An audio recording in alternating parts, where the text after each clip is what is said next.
Hello everyone. Tonight we begin with a whisper in the dark, a tale that curls around you like smoke from a dying fire. Imagine this. You're crouched in a mud brick hut, the air thick with the tang of sweat and blood, the wails of a woman in labor piercing the night. Your hands tremble, slick with oil and herbs, as you try to coax life from a body that's teetering on the edge of death. One wrong move, and the village will curse your name, blaming you for stealing a soul. Welcome to the world of ancient midwives, where every birth is a gamble with the gods, and you're the one holding the dice. Why was their job the hardest in history? Let's slip into the shadows of the past, where the line between life and death is as thin as a spider's thread. You're watching from where? What time is it there? Drop a comment. I'm dying to know who's tucked under their blanket, listening to these old ghosts with me. You're kneeling on a packed dirt floor, the kind that smells of damp earth and time, your knees aching from hours of waiting. The woman before you, let's call her Mira, is gasping, her face slick with sweat that glints in the flicker of an oil lamp. Her eyes are wild, darting to the ceiling as if she sees something you don't. The village is Sumerian, a cluster of reed and mud homes huddled along the Euphrates, where the river hums like a restless god. It's 2000 BCE, and you're the midwife, the one they call when the moon is high and the screams begin. Your hands are stained with henna, not for beauty, but to ward off the demons that lurk at birth. Lamashtu, they whisper, the she-demon who snatches newborns and drinks their blood. You've smeared garlic paste on the doorframe, hung a clay amulet shaped like a snarling lion above Mira's head. It swings slightly, though there's no breeze. You don't look at it too long. Mira clutches your wrist, her nails digging into your skin. Will it live? She rasps, her voice raw from hours of pain. You want to lie, to soothe her, but the truth is you don't know. Half the babies you delivered don't see their first dawn. You murmur a prayer to Nintu, goddess of birth, though you've long suspected she's deaf to your pleas. The air is heavy, not just with heat, but with the weight of expectation. If this child dies, Mira's husband will beat her, the elders will shun her, and you'll be the one they point to, the one they say angered the gods. You've seen it before, a midwife stoned at the riverbank, her body left for the dogs. Your stomach twists, not unlike that time you missed a deadline in some distant, modern life. Only here the penalty isn't a stern email, but a noose of blame. You work by touch, your fingers probing, guiding, urging the baby toward the light. The room smells of myrrh and fear, and the only sounds are Mira's groans and the faint bleat of goats outside.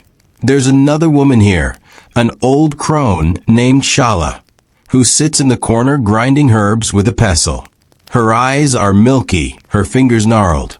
But she's the one who taught you the chants, the ones that supposedly keep Lamashtu at bay.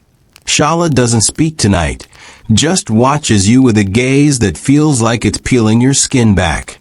You've heard rumors about her, that she's not just a healer, but a seer, that she speaks to the dead in the hours before dawn.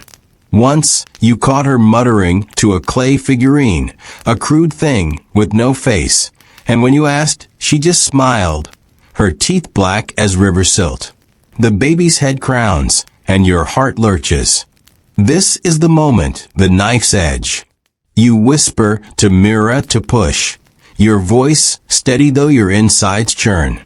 The amulet above sways again, and for a second, you swear you hear a low hum, like a voice from the earth itself. You don't dare look up. The baby slides into your hands, slick and warm, but it's silent. Too silent. You rub its tiny chest, blow gently into its mouth, the way Shala showed you. Mira staring, her breath held, and you feel the weight of her hope like a stone on your chest. Then a gasp, a weak cry. The baby lives. Mira sobs, reaching for it. But Shala's voice cuts through the relief like a blade. Check its eyes, she says, her tone flat. You hesitate, then lift the child to the lamp. Its eyes are clouded, milky like Shala's. A bad omen. The village will whisper of curses, of a child marked by the gods. You wrap the baby in linen, hand it to Mira, but your mind is racing. Do you tell her what you saw? Do you warn her that the elders might demand the child be left on the riverbank, an offering to appease whatever spirit they blame? Or do you stay silent? Let her hold this fleeting joy before the world crashes down. It's a choice that gnaws at you, not unlike those modern dilemmas. Speak up in a meeting and risk the fallout, or keep your head down and live with the guilt. Here, though, the stakes are bloodier. You glance at Shala, hoping for guidance. But she's already turned away, her hands busy with her herbs, as if she's washed her hands of this moment. The amulet stops swinging. The air feels colder. You realize you're not just delivering a child tonight, you're delivering a fate. The night has passed, and you're trudging through the village at dawn, your sandals slapping against the dusty path. The air is sharp with the scent of barley and dung, and the sky is a bruised purple, like the gods spilled their wine across it. Mira's child is still alive for now, but the weight of those clouded eyes lingers in your chest. You're not heading home to sleep, though. There's no rest for you today. The elders have summoned you to the ziggurat, the great step tower that looms over the village like a giant staircase. Its mud brick walls are etched with cuneiform prayers, and at its peak, a shrine to Inanna gleams under the rising sun. You've been called to account for the birth, to explain why the child bears a mark of ill fortune. Your stomach churns, not unlike the dread of scrolling through a barrage of angry notifications in some far-off life. The ziggurat steps are steep, each one a reminder of your place, low, mortal, expendable. You climb, your breath ragged, the hem of your robe catching on rough edges.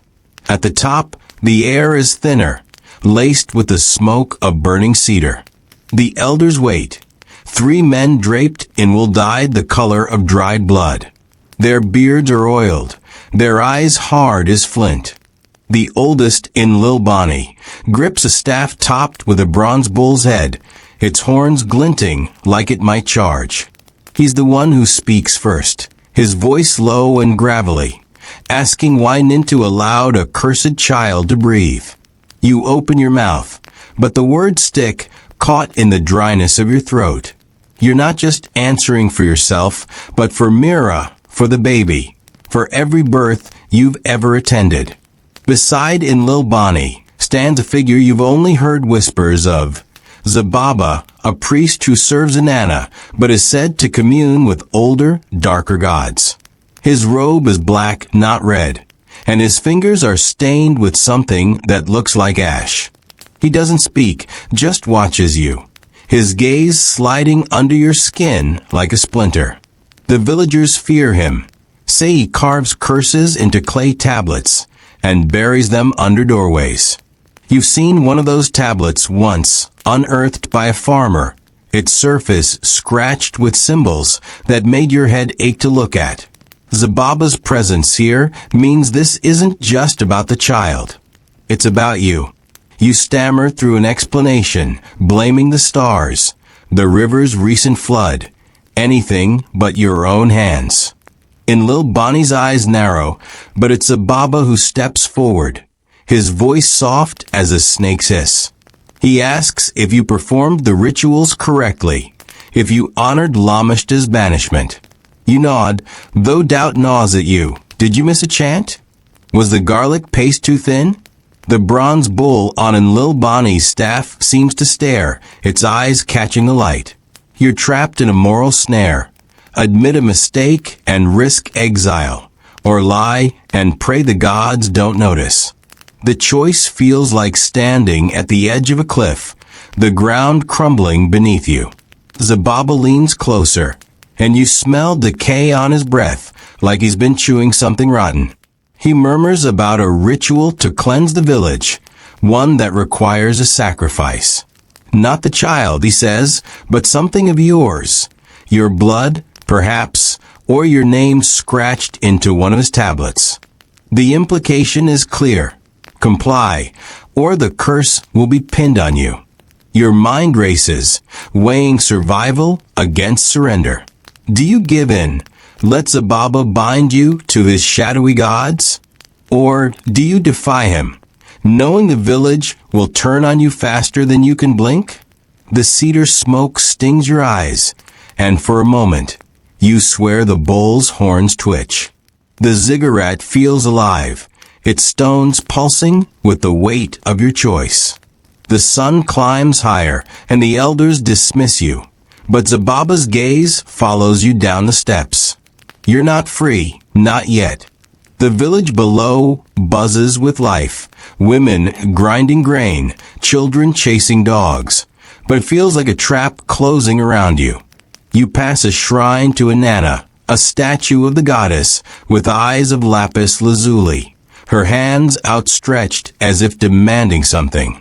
You toss a handful of barley at her feet, a desperate offering. But it feels hollow. The moral weight of your decision presses down. Submit to Zababa's ritual and lose a piece of yourself, or resist and risk everything. The river glints in the distance, its surface hiding the bones of those who chose wrong. You're back in the village, but the sun is gone, swallowed by a sky heavy with clouds that smell of rain and iron.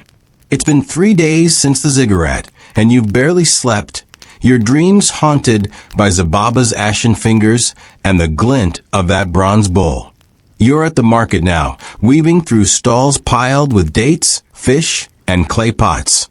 The air hums with voices, bartering, gossip, the occasional wail of a child. Your basket is empty.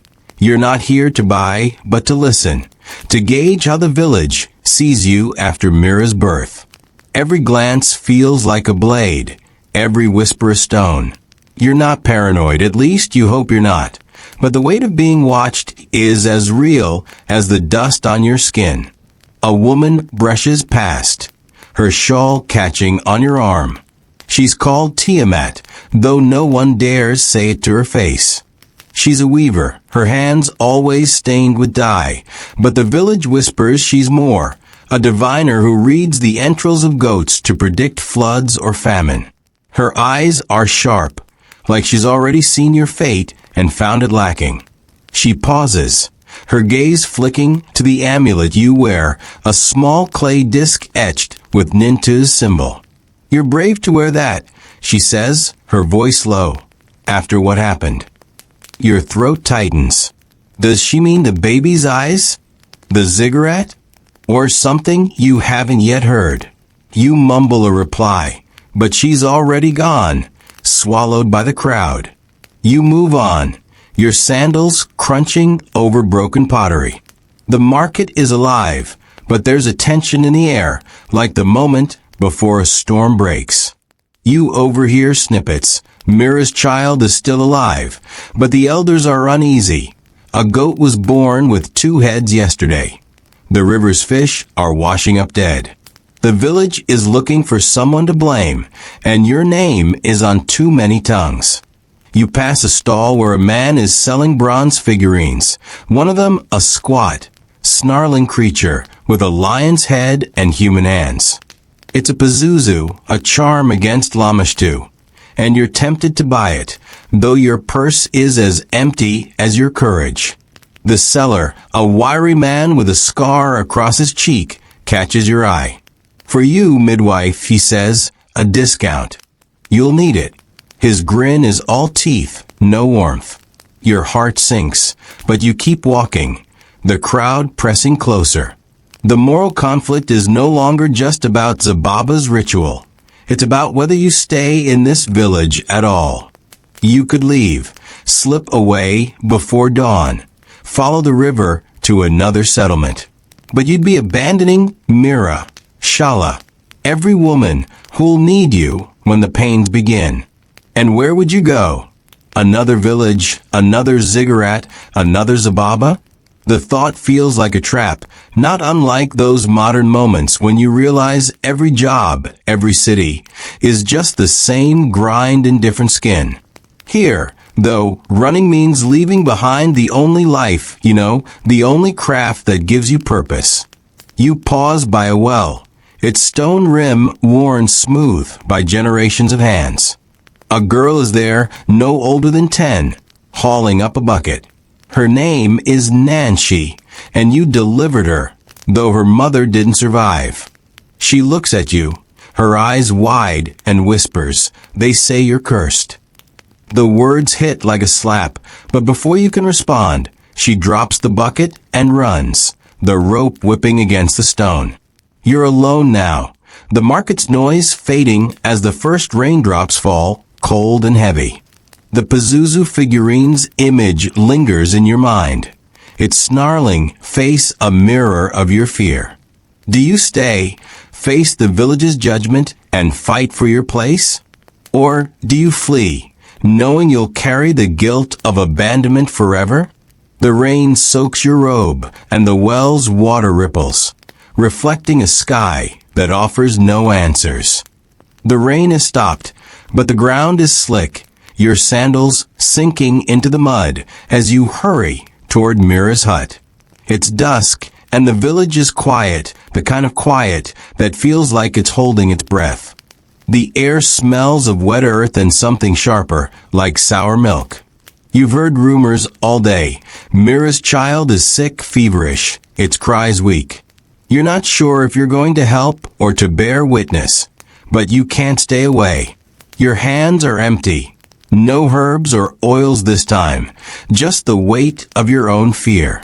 The village is a maze of shadows, and every corner feels like it's hiding Zababa's eyes.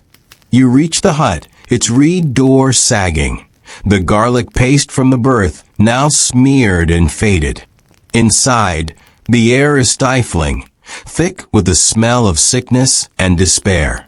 Mira is there, cradling the baby, her face hollowed by exhaustion. The child's eyes are still clouded, but now its skin is hot, its breath shallow. You kneel beside her, your fingers brushing the baby's forehead, and it feels like touching a coal. Mira doesn't look at you, just rocks the child, humming a lullaby that's more moan than melody. The amulet above the door is gone, replaced by a fresh one, this time a crescent moon carved in bone. You don't ask who hung it there. Another figure is in the room, not Shala, but a man you've seen only in passing, Kuduru, a scribe who copies laws onto clay tablets. He's young, his beard barely grown, but his eyes are old, like he's seen too much for his years.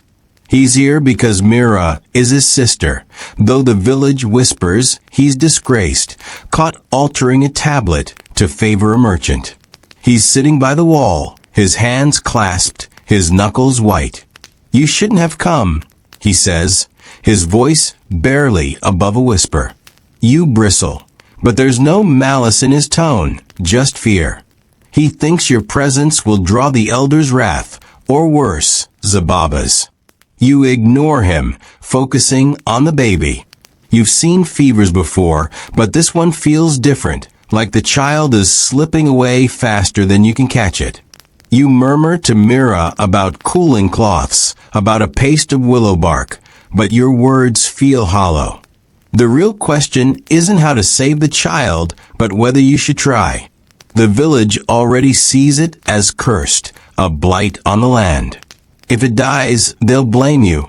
But if it lives, they might demand its life anyway, an offering to appease the gods. Kuduru watches you, his gaze heavy with the same moral weight you feel. Do you fight for this life, knowing it might doom you all, or do you let it go, trading one soul for your survival? The bone amulet catches the lamplight, its crescent shape throwing a shadow like a sickle. You've heard of such charms, tied to a Reshkagul, goddess of the underworld, who claims what the living cannot keep. Did Mira hang it, accepting her child's fate? Or did someone else, marking this hut for death? You want to ask, but the words stick, caught in the thickness of the air. Kuduru shifts, his hands unclasping, and you notice a clay tablet at his feet, its surface scratched with fresh cuneiform. You can't read it, but the sight of it chills you. Scribes don't carry tablets into sick rooms unless they're writing something final. Mira's humming stops, and she looks at you, her eyes empty. Take it, she whispers, holding out the baby. Your hands freeze. If you take the child, you're claiming responsibility, tying yourself to its fate. If you refuse, you're abandoning her, proving the village right about your curse. The moral choice is a noose, tightening with every second. Kuduru's tablet gleams in the corner, and the amulet's shadow seems to grow, stretching across the wall like a warning. You reach out, your fingers trembling, and the world narrows to this moment, this choice, this fragile life in your hands. You're holding the baby, its weight feather light, but heavy as a mountain. Mira's eyes are on you, hollow pleading, but you can't meet them. The hut is a tomb, the air thick with the stench of fever and despair. Kuduru's tablet lies in the corner, its cuneiform glinting like a warning. You don't know what it says, but you feel its purpose, a record, a judgment, a sentence. The bone amulet above the door sways, though the air is still, and you swear you hear a faint rattle, like bones in a grave. You're not just holding a child, you're holding a choice that could bury you. Do you fight for this life, knowing the village will turn on you? Or do you let it slip away, saving yourself but losing something deeper? The question is a blade, and you're already bleeding. You lay the baby on a reed mat, your hands shaking as you fetch water and rags. You work in silence, dabbing its burning skin, but it's like trying to hold sand in a storm. Mira watches, her hands twisting in her lap, and Kuduru hasn't moved, his eyes fixed on the tablet, as if it's his own fate he's reading. You're no healer, not really, just a woman who catches what the gods throw. But you try, because stopping feels like surrender.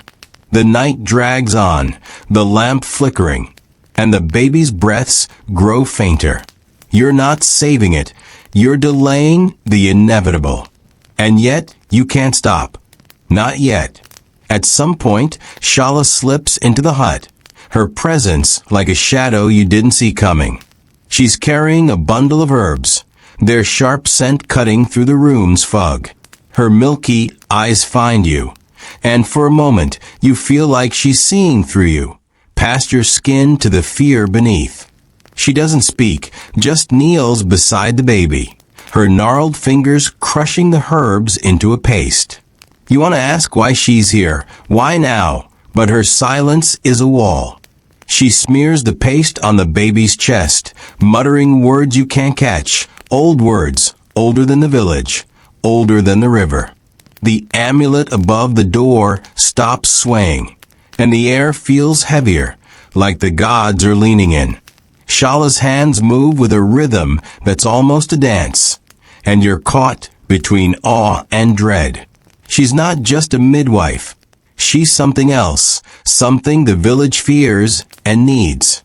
You've heard the stories, how she was found as a child, alone in the desert, clutching a snake that didn't bite. How she's never aged, not really. Her face unchanging even as her eyes cloud. You don't believe the tales, not entirely, but watching her now you wonder. She catches your gaze and holds it, her lips curling into something that's not quite a smile. You can't say what's marked, she says, her voice like dry leaves. But you can choose how you carry it. Her words hit like a stone, and you're back to that moral snare. Keep fighting, knowing you'll lose, or let go, knowing you'll break. You glance at Mira, who's staring at the baby, her face a mask of grief. Kuduru shifts, his hand brushing the tablet, and you wonder if he's writing your name, marking you as the one who failed. The baby's chest rises, falls, rises again, but each breath is weaker. Shala's pace smells of death, not healing, and you realize she's not trying to save the child. She's easing its passage. You could stop her, snatch the baby away, but what then? The village will still curse you.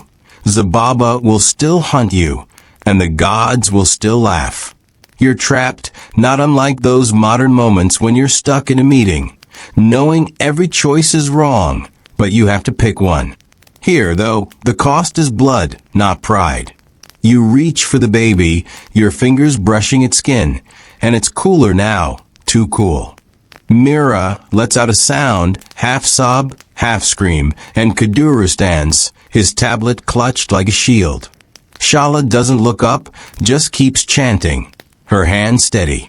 The amulet rattles again, louder now, and you feel a chill that's not from the night. Do you let Shala finish her work, letting the child go, and maybe saving yourself? Or do you fight, knowing you're defying not just the village, but the gods themselves? The lamp gutters, and the shadows close in, waiting for your answer. The baby is gone. Its chest is still, its clouded eyes half open, staring at nothing. Mira's wail fills the hut, a sound that tears through you like a spear. You're frozen, your hands still damp from her rags, the smell of Shala's herbs clinging to your skin. Kuduru is gone, his tablet with him, slipped out like a thief in the night. Shala remains, her hands folded, her face unreadable. The bone amulet above the door is silent now, its crescent shadow stark against the wall. You want to scream, to curse the gods, but all you feel is a hollow ache, like you've been carved out from the inside. The village will hear of this by dawn, and your name will be the one they spit. You're not just a midwife anymore, you're a harbinger, a curse made flesh. Mira clutches the baby, rocking it as if her warmth could bring it back. You want to comfort her, to say something, but words are ash in your mouth. Shala stands, her joints creaking, and brushes past you, her touch cold as river water. Go, she says, not unkindly. Before they come. You know who she means, the elders, Zababa, the mob that'll form when the sun rises. You stumble out of a hut, the night air sharp against your face, the village dark and quiet. The river hums in the distance, a low, mocking song.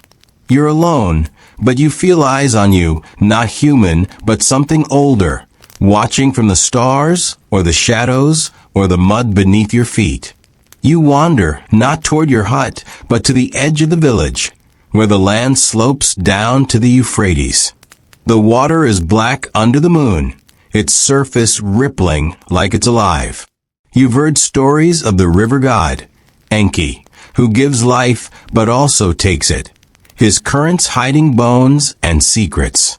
You're tempted to wade in, to let the water decide your fate, but your legs won't move. Instead, you sit on the bank, your robe soaking in the damp earth, and stare at the river. It's not peace you're seeking, but answers, though you know the gods don't owe you any. The moral weight of the night presses down. You let the baby go, but did you save yourself, or did you just trade one death for another? A sound behind you, a rustle, a footstep. You turn, heart lurching, expecting Zababa, or worse. It's Tiamat, the weaver diviner from the market, her shawl drawn tight against the chill. Her dye-stained hands clutch a small clay figure, a crude thing with no face, like the one you saw Shala with. You're still here, she says, her voice sharp but not cruel. Braver than I thought. She sits beside you, uninvited, and sets the figure between you. It's a votive, You realize an offering to some god you don't name. Tiamat's eyes are on the river, but her words are for you. They'll come for you, she says. Zababa's already written your name. But you can run. There's a caravan leaving at dawn. Traders headed north. They don't ask questions. Her offer is a lifeline, but it's barbed. Running means abandoning your craft, your purpose. Every woman like Mira who'll need you. Staying means facing the village's wrath, maybe Zababa's ritual, maybe worse. Tiamat's votive stares up at you. Its blank face a mirror of your indecision. You could take it, pray to whatever god it serves, hope for mercy. Or you could throw it in the river, defy the gods, and face what comes. Tiamat doesn't push, just watches the water. Her silence louder than words. The river's hum grows, and for a moment you swear you see something move beneath the surface. A shape, a shadow, a god. Your choice is a noose, and the dawn is coming. The sky is lightening, a thin gray line on the horizon, and you're still by the river. Tiamat's votive heavy in your hand. Its clay is rough, cool, the faceless figure seeming to pulse with a life of its own. Tiamat is gone, her footsteps long faded, leaving you with her warning and this choice. The caravan she spoke of is gathering near the village gate. You can hear the creak of carts, the low bellow of oxen, the gruff voices of traders.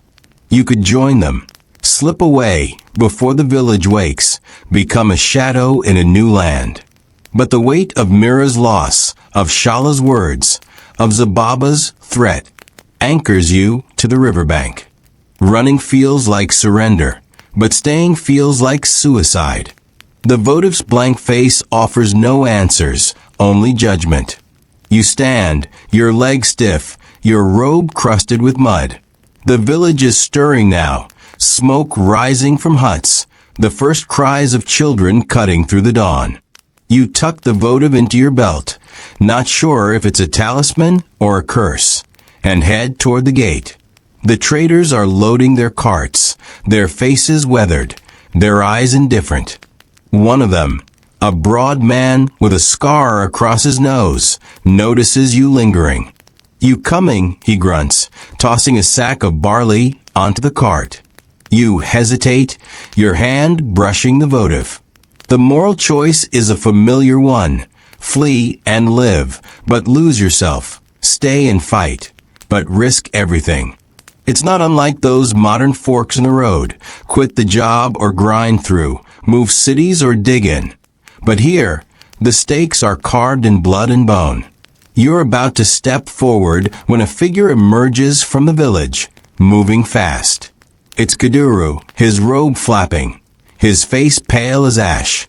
He's clutching his tablet, the one from Mira's hut, and his eyes are wild. They're coming, he gasps, grabbing your arm. Zababa's called a council. They say you brought the curse, that you angered Ereshkigal. His words tumble out, laced with panic, and you realize he's not just warning you. He's begging you to run, to save him from the guilt of his own silence. He was there, he saw, he wrote, but he won't speak for you. The tablet in his hands is your death sentence, and he's delivering it with trembling fingers. The trader calls again, impatient, and the oxen stamp, ready to move. Kuduru's grip tightens, his eyes pleading, but you pull free, your decision crystallizing. You won't run. Not yet. You turn back toward the village, the votive digging into your side, and Kuduru stumbles after you, his protests fading. The ziggurat looms ahead, its steps stark in the morning light, and you know Zababa's waiting, his ashen fingers ready to carve your fate. You're not sure if you're walking to your doom or your defiance, but you're walking. The moral weight is yours alone now. Face the council, speak your truth, and risk their wrath, or stay silent and let them write your story. You pass the market empty now, the stalls bare. The Pazuzu figurine from days ago still sitting on a table, its lion face snarling. You pause, tempted to take it, to arm yourself against Lamashtu, or whatever else waits. But you move on, the votive enough of a burden. The village is waking fully, eyes peering from doorways, whispers trailing you like flies. They know. They've heard. And they're choosing sides. The ziggurat's shadow falls over you as you climb, each step a drumbeat, each breath a prayer you don't believe in. Kuduru lags behind, his tablet clutched like a child, and you wonder if he'll break or betray you. The air smells of cedar and fear, and the votive feels heavier, like it's growing with your resolve. You're at the ziggurat's peak, the wind sharp with the scent of burning cedar and something bitter, like regret. The council is assembled, a semicircle of elders in blood-red robes, their faces carved from stone. In Lil Bonnie stands at the center, his bronze bull staff glinting, its horns catching the morning sun. Zababa is beside him, his black robe a void against the light. His ashen fingers curled around a clay tablet, not Kuduru's, but one of his own, its surface scratched with symbols that make your eyes ache. The village gathers below, a restless sea of faces, their murmurs rising like a tide. You stand alone, the votive hidden in your belt, its weight a secret you're not sure you can keep. Kuduru is nowhere to be seen, his courage or his betrayal swallowed by the crowd. In Lil Bonnie speaks, his voice booming, accusing you of bringing Ereshkigal's wrath, of cursing Mira's child, of defiling the village's favor with the gods. The words are heavy, each one a stone, and the crowd roars, their anger a living thing. You want to scream that you tried, that you fought, that the gods are crueler than any midwife. But your throat is dry, your hands trembling.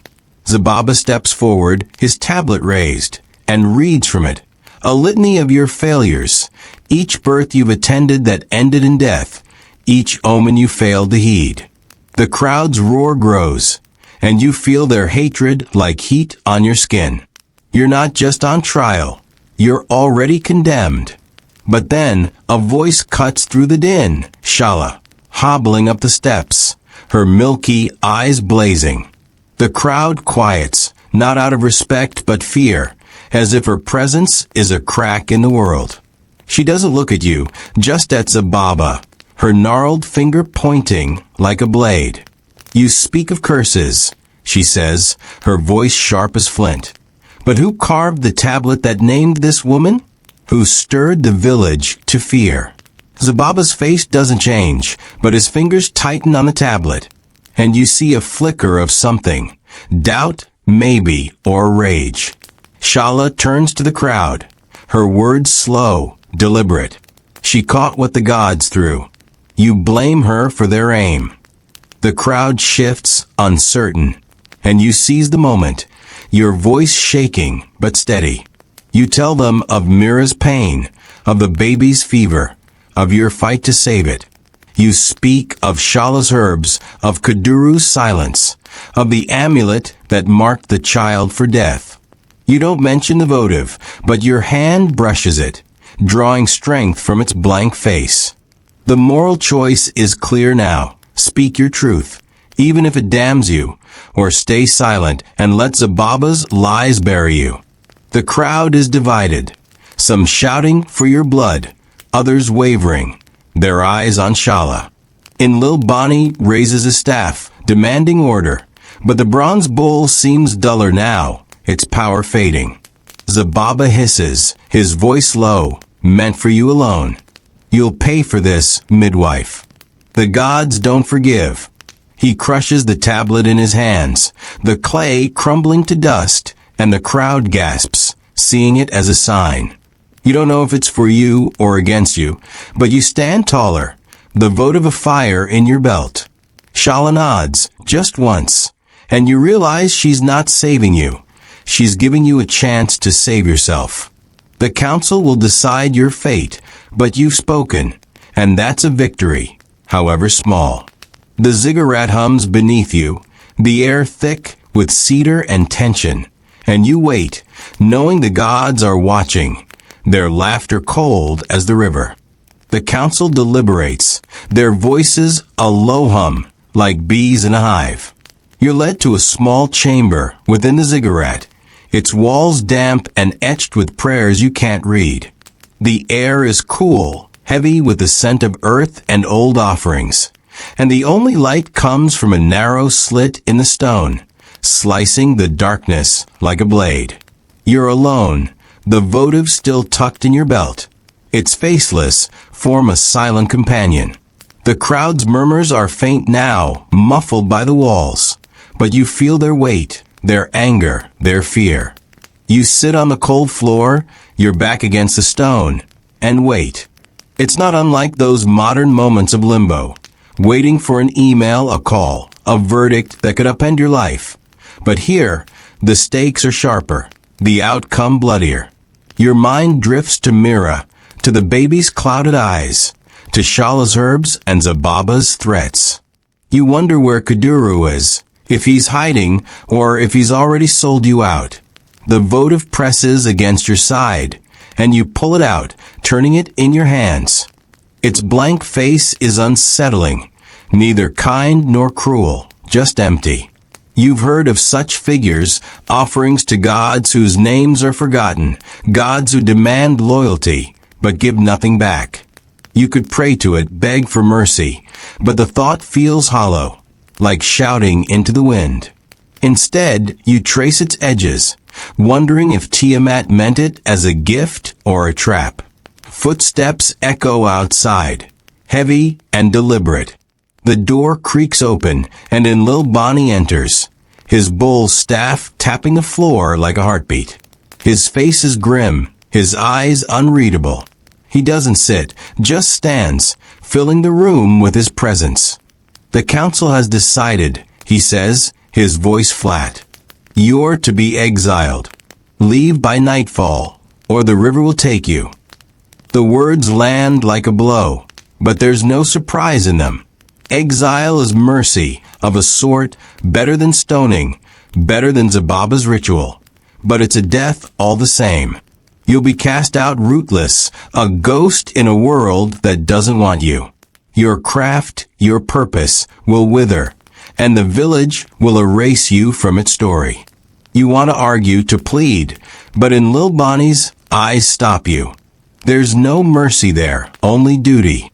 He turns to leave, then pauses, his staff glinting in the dim light. Zababa wanted worse, he says, almost a whisper.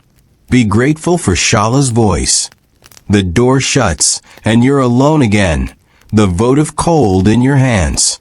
The moral choice is no longer about speaking or staying. It's about how you carry this exile. Do you accept it, slip away quietly, and try to rebuild in a new land? Or do you defy it, return in secret, and fight for your place, knowing the village will never forgive you? The question is a shadow growing with a fading light. You stand, tucking the votive back into your belt, and press your hand to the wall, feeling the prayers etched there. They're not for you, but they ground you, a reminder that others have faced this before: exile, loss, the gods' cold laughter. You think of Tiamat's caravan, of the traders who don't ask questions, and wonder if they're still out there, waiting. You think of Shala, her milky eyes and sharp words, and wonder if she'll find you again. And you think of Mira, her empty arms, her hollow gaze, and know you can't undo her pain, but you can carry it like the votive, like the midwife you'll always be. The slit in the wall darkens, the day dying, and you know your time is running out. The ziggurat's chamber is behind you now, its damp walls and etched prayers fading as you step into the dying light. The village sprawls below, its huts and market stalls bathed in the bruised glow of dusk, the air thick with the scent of smoke and cooling earth. In Lil Bonnie's words, exile by nightfall, echo in your skull, each syllable a weight pulling you toward the river's edge. The votive in your belt presses against your hip, its faceless clay a silent judge, and your hands are still stained with the memory of Mira's child, of fever and failure. The crowd has dispersed, their anger spent or simmering in whispers, but you feel their eyes, hidden behind reed doors, waiting for you to vanish. You're not a midwife now, not a curse, just a ghost they want gone. You move through the village, your sandals scuffing the dirt, the path familiar yet foreign, like a dream you're waking from.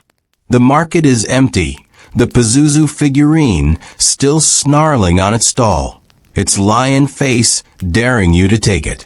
You don't. The weight of one charm is enough, and the votive's blank gaze feels heavier with every step.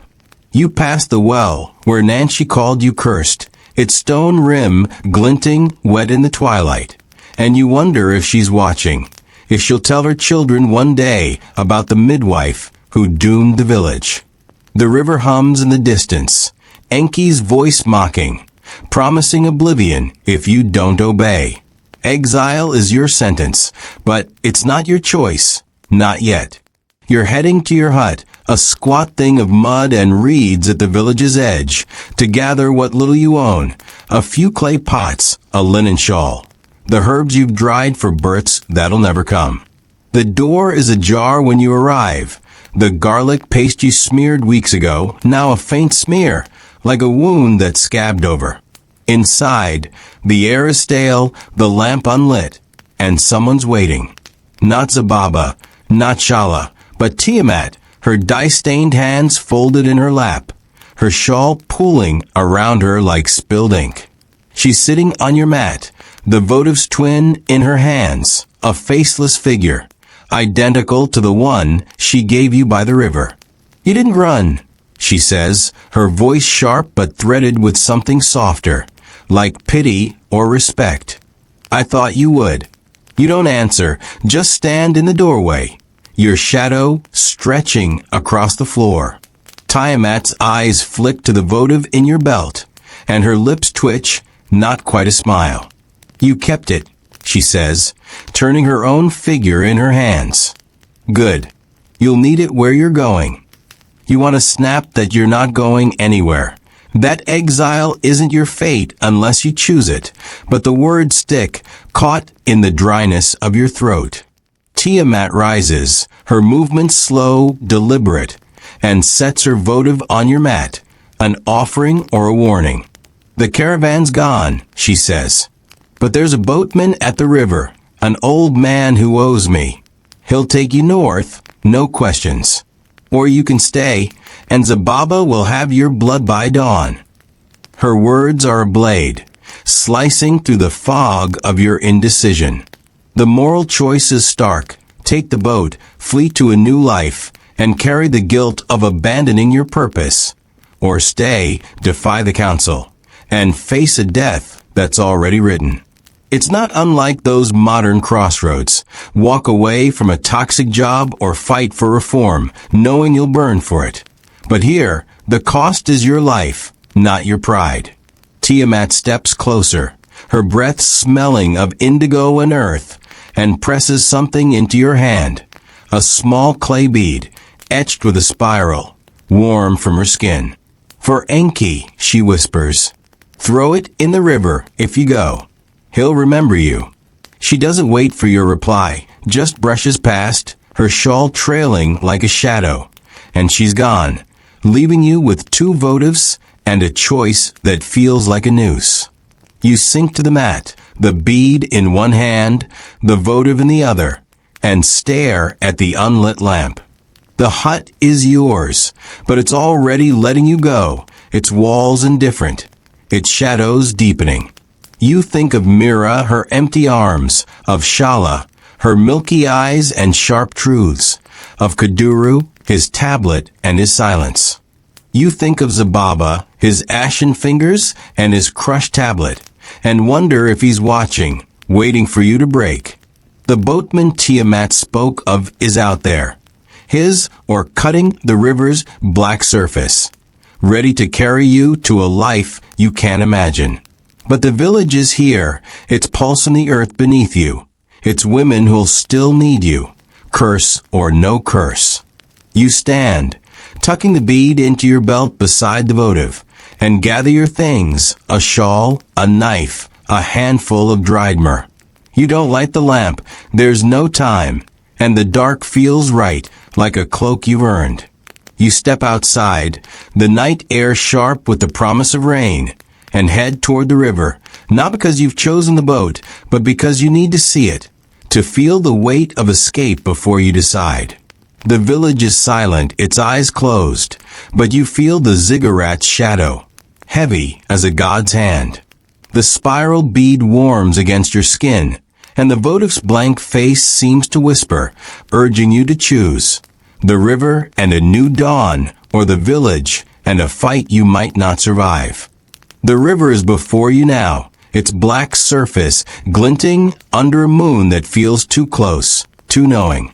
The boatman Tiamat spoke of is there, a hunched figure in a reed skiff, his or dipping silently into the water, each stroke a ripple that seems to whisper your name. The village is at your back, its silence heavier than any curse, the ziggurat shadow stretching across the land like a god's outstretched hand. The votive in your belt is a stone, the spiral bead beside it warm as blood, and your shawl is heavy with myrrh and the weight of everything you've carried. Mira's loss, Shala's truths, Zababa's threats, Kaduru's betrayal. You stand at the water's edge, mud sucking at your sandals, and realize this is it, the moment where you choose to flee or fight, to live as a ghost or die as a midwife. The air smells of reeds and something older, like the breath of Enki himself, and you understand, with a clarity that cuts like a blade, why surviving here is impossible. You've been running from this truth since Mira's child was born, since its clouded eyes marked you as cursed. The village doesn't just want you gone, it needs you gone, a scapegoat for every stillborn, every fever, every flood. You're not just a woman who catches babies, you're a mirror, reflecting their fears, their failures, their God's indifference. To stay is to invite death, not from Zababa's tablets or in Lil Bonnie's staff, but from the village itself, its whispers sharper than any knife. To leave is to erase yourself, to become a shadow in a land that won't know your name, your craft reduced to a memory you'll bury with the votive. Either way, survival is a lie. The river knows it, the boatman knows it, and now, so do you. You step closer to the water, the mud cold against your ankles, and the boatman lifts his head.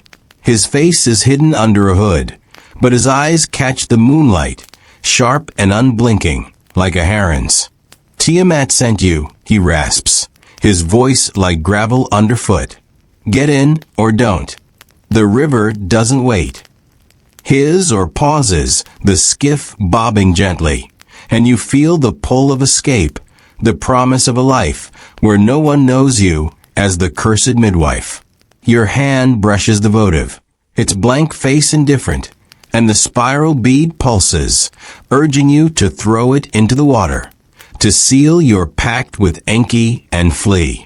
But your other hand clutches the shawl, the myrrh's scent sharp, a reminder of every birth you've attended, every life you've fought for, every scream you've carried in your bones. A sound behind you, footsteps, too many, too fast. You turn, heart lurching, and see them, a mob, not the council but the village itself, torches flickering, faces twisted with rage and fear. They're led by a figure you didn't expect, Nancy, the girl from the well, her small hands clutching a torch bigger than she is, her eyes wide but hard, like she's shed her childhood in a single night. There she is, she shrieks, pointing, and the crowd surges, their voices a roar of accusations, curse-bringer, child killer, defiler. You see faces you know, the potter whose wife you saved, the farmer whose son you lost, the weaver who once shared her bread. They don't see you as human anymore, just a wound they need to cauterize. You stumble back, the river lapping at your calves, and the boatman grunts, now or never. The mob is closing in, their torches casting shadows that dance like demons. And you realize this is the high tide of your life, the moment where every choice you've made, Mira's baby, Shala's herbs, Zababa's ritual, Tiamat's votive, crashes into one final question. Do you flee, saving your body but losing your soul? Or do you stand, facing the village's wrath and claiming your truth, even if it burns you alive? The moral weight is crushing, not unlike those modern ultimatums. Quit or be fired, speak or be silenced. But here, the cost is your blood, your name, your place in the world. You look at Nanshi, her torch trembling, and see not just a girl, but the village's future, shaped by the lies they'll tell about you. You see Mira, absent, her grief a void the mob will never acknowledge. You see Shala, somewhere in the shadows, her milky eyes watching, not to save you, but to witness. And you see Zababa, not here but present in every torch, every scream, his ashen fingers pulling the strings. The votive burns against your hip, the bead sings of the river. And you know surviving here is impossible, because the village has already killed you. They just haven't spilled your blood yet. You make your choice. You pull the votive from your belt, its clay rough in your palm, and hurl it into the river, not as an offering, but a rejection, a defiance of the gods who marked you, the village who cursed you, the fate that tried to erase you. The bead follows, its spiral sinking into the black, and you turn to face the mob, your shawl falling to the mud, your hands empty but steady. I'm no curse, you say, your voice loud enough to carry over their shouts, clear enough to pierce their rage. I caught what your gods threw. If I'm to blame, so are you. The words are a spark, and the mob hesitates, Nansha's torch dipping, her eyes flickering with doubt. But hesitation isn't mercy. A man steps forward, the farmer whose son you lost, his face a mask of grief and fury. He raises a stone, and the others follow, their torches flaring, their voices a chant of judgment. You don't run. You don't beg. You stand, your feet in the river, your eyes on Nanshi, and you think of Mira, of the baby's clouded eyes, of the myrrh you'll never use again. The first stone strikes your shoulder, pain blooming like fire, and you stumble but don't fall. The boatman's or splashes, the skiff pulling away, and you know he's gone, your last escape with him. Another stone, your cheek this time, blood warm and sharp, and the mob closes in, their torches blinding, their screams deafening. You fall to your knees, the river cold against your skin, and the world narrows to this, the mud, the blood, the fire, the girl who called you cursed. You don't regret your choice. You spoke your truth, you faced their lies. And if this is the end, it's yours, not theirs. The stones come faster, the pain a tide, and you close your eyes, seeing not the mob but Mira's face, Shala's nod, the votive sinking into the river's depths. You understand now, as the darkness claims you, why surviving here was impossible. The village needed a sacrifice, and you were always it. Your last breath is a whisper, not to Enki or Nintu, but to yourself, a promise that your truth will outlive their stones. The river hums louder now, and the mob's voices fade, their torches dimming as the moon takes over, its light cold and final. You're gone, but the village isn't free. They'll wake tomorrow, their hands stained with your blood, their God silent, their fears unshaken. Nanshi will carry your story, twisted by their lies, and Zababa will carve another tablet, naming another curse. The river will keep your votive, your bead, your truth, and maybe, in another life, another midwife will find them, will know you didn't break. Sleep well, dear listener, tucked under your blanket, safe from the stones. But if you hear the river hum tonight, if you feel a shadow at your bedside, it might just be me, whispering one last truth. The gods don't sleep, and neither should you.